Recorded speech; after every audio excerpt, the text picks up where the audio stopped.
Alright, hi guys. So today I thought I would do another sort of spin-off unofficial series on this channel.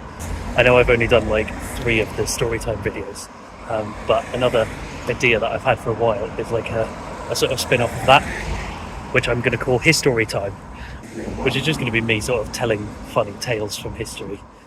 Because in case you don't know, I'm a historian. I studied history at uni. I say I'm a historian, like I studied history at uni is the extent of it. But you know, I have a very good degree in history, and I really enjoy it.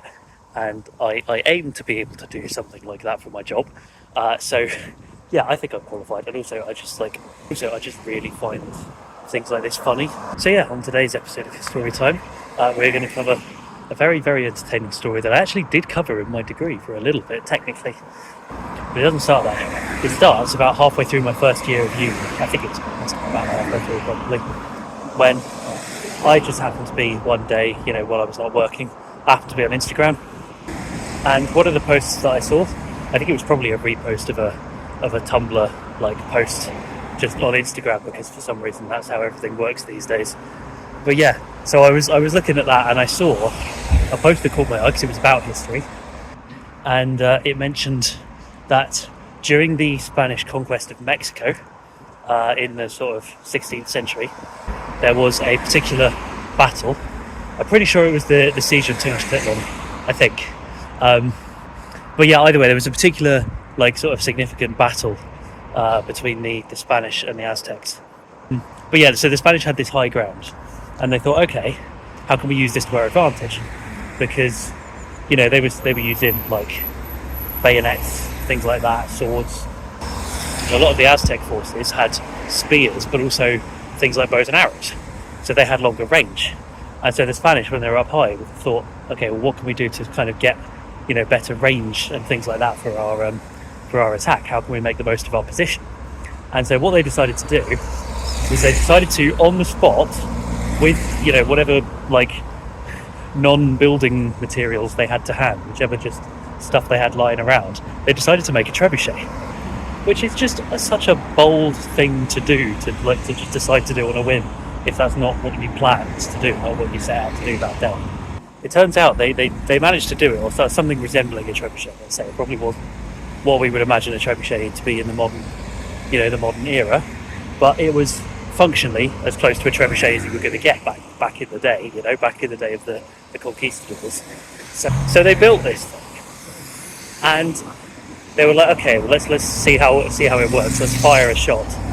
They fired one shot with, like, I guess probably like a cannonball or something like that, because they probably had cannons like nearby, because obviously they sailed from Europe to the Americas, so they probably did have cannonballs to hand, or other kind of heavy boulders or rocks for ammo, like things like that. And so they had one to hand, and they launched it. And according to this Tumblr post, it went vertically up into the air and then fell back down and landed on the trebuchet and broke it, which is just wild. And that was the story. And there was a footnote to the post, or like a tag or something, that said this is documented in both the Spanish and the Aztec sources, which is, you know, why we know that this ridiculous thing that sounds ridiculous did actually happen. And so at the time I was thinking, okay, that's pretty funny, whatever. And it just so happened that at the end of that year, so in the sort of the end of the spring, the beginning of the summer, the module that I was studying was the Spanish invasion of the Americas in the 16th century, in the conquistadors. So I'd kind of forgotten about this by that point, to be honest, just because it was like a single funny story. And, you know, I don't retain stuff like that, you know, just like that in the back of my mind. But the funniest thing is, I hadn't even actually chosen that module, the Spanish Conquistadors module, as my first choice for that paper, because we got the choice to choose between a load of different papers. And there was a paper on the Mongols, and I'd already studied the Mongols before, and I really enjoyed it, and I really wanted to do it again. And so I put that as my first choice. But unfortunately I didn't get it. I didn't get the space, because there were obviously only like a limited number of spaces on each course. But also, I had really wanted to do South American history and Central American history like that, and like the Aztecs and the Incas, that kind of thing. That really appealed to me as well. So I'd put that as my second choice, and I did get that. So obviously I was still happy. The annoying thing about that system is you just kind of, if there's more than one thing you want to do, you're basically guaranteed to never be able to do one of those things, because like that was pretty much the only chance we got to do the Mongols, or the only chance we would have had to do the Mongols. And so I missed out, which was really unfortunate, because we had a couple of modules like that where we had like a lot of different options to choose from, and there were several papers in each that really, really appealed to me, and it was a shame that I could only do one of them and I couldn't do all of them. And then we had to do like British and European history as like compulsory papers instead. It's a bit of a shame, but anyway, I'm getting off track. So yeah, like I said, if things had gone to plan, I wouldn't even have been doing that Spanish conquest of South America paper. I wouldn't even have been doing it, but I did. And at some point in the term, I don't know when, but at some random point in the term, I just happened to be reading through a book, and I remember it was called the Florentine Codex, and it was an Aztec-based primary source, collection of primary sources, as it were, obviously translated into English. In fact, they've probably been translated into Spanish first and then into English from the original language, which was Nahuatl, the Aztec language.